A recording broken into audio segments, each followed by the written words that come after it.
To the type of wine production that we're looking to do, which is high-end Pinot Noir and Chardonnay, and that's really all we make, Pinot Noir and Chardonnay from the Russian River Valley. I'm still attached to your strings, and you make me feel drunk too, and it's not over yet. Listen to the things that you're playing. Hi, this is Lonnie Stark of Stark Silver Creek, and we're here in the middle of Sonoma's wine country, here with Chris Donatello of Donatello Winery. Thank you for spending some time with us. My pleasure. How are you?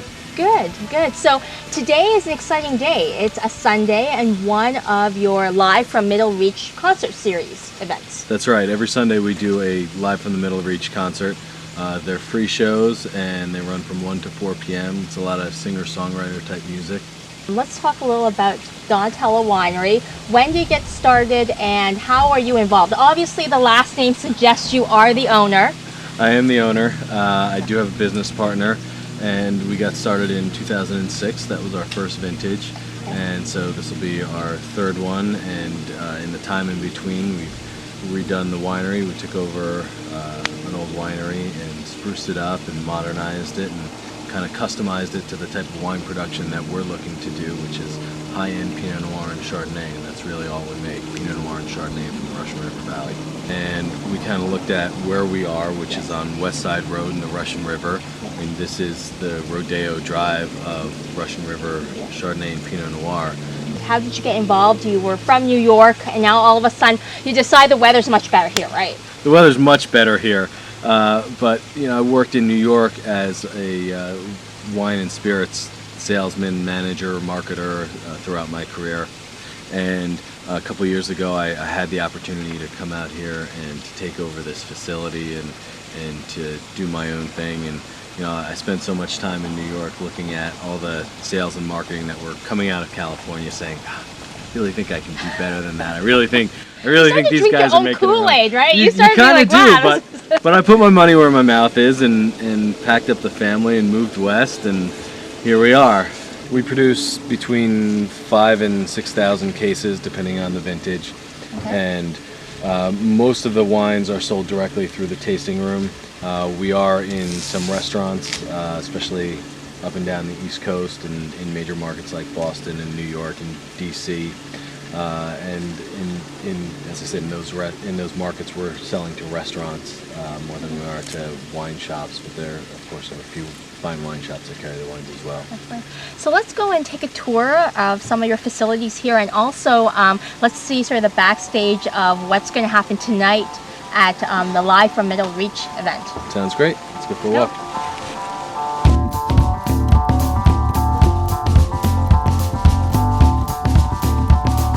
So we're now in the Aroma Gardens. What was the inspiration behind this, or was it already here and you decided to freshen it up? Well, when we took over, all the hardscape was here, and there was a garden here. It was very overgrown, so we took some time to look at other gardens in the area and see what other people were doing. Okay. And we decided the best thing to do would be to make an aroma garden, and the idea of the garden is to have all plants that reflect the aromas in Chardonnay in this section in Pinot Noir. So we've got different types of apples and pears, things like pineapple sage, lemon verbena, brown turkey figs.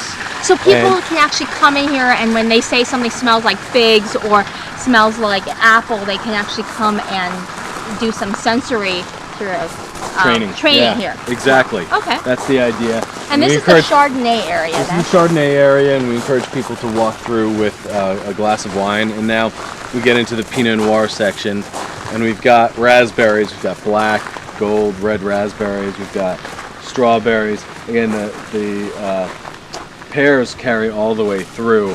And then we've got, because it's Pinot Noir and it's a barrel-aged wine, we've got things to reflect the sense of barrels. We've got almond, we've got heliotrope, which is kind of a vanilla smell. We've got dianthus, which is more cinnamony smelling, and things like this, which are chocolate cosmos.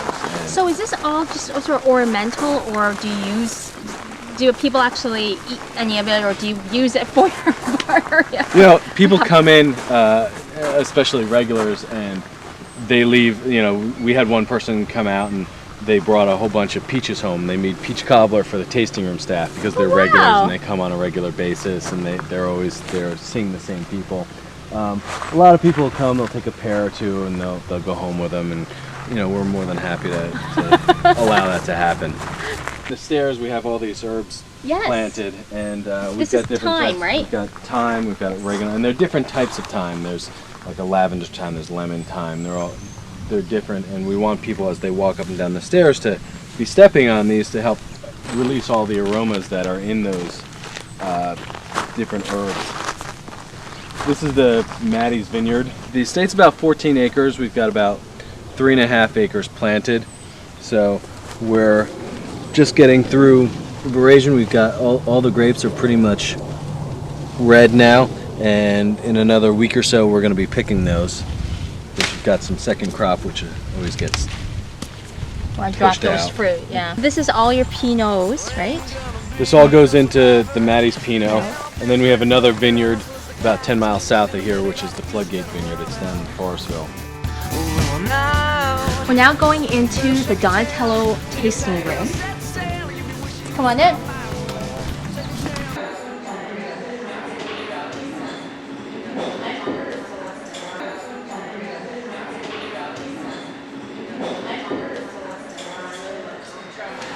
So I noticed that the labels on your wines are interesting. Obviously they form a D, but is there a story behind the actual labels?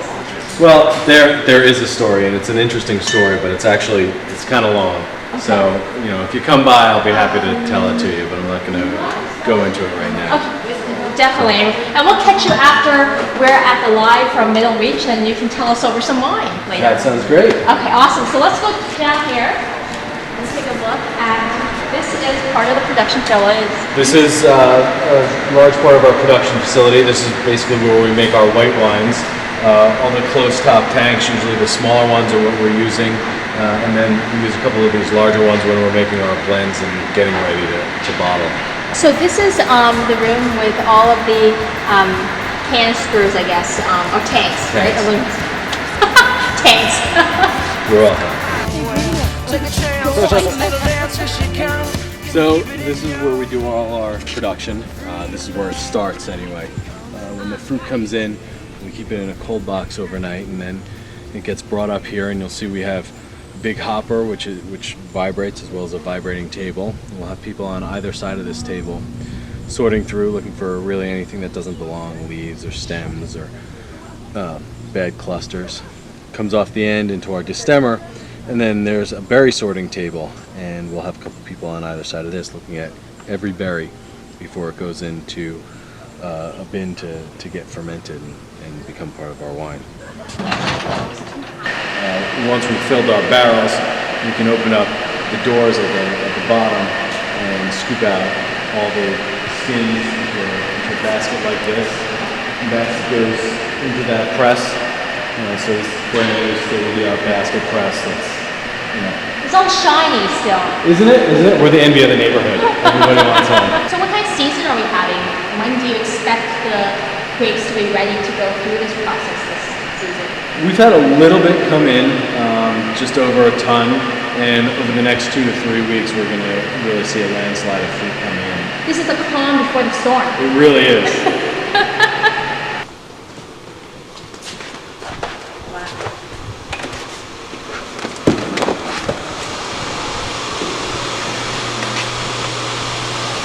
Year will it be in terms of the type of, do you project the type of Pinots that will be coming from this year's harvest?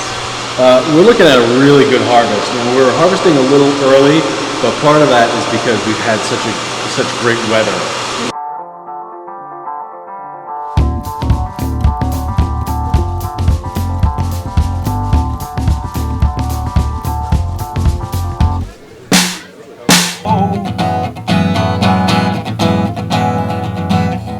If you want to take time, I know you do. Tell me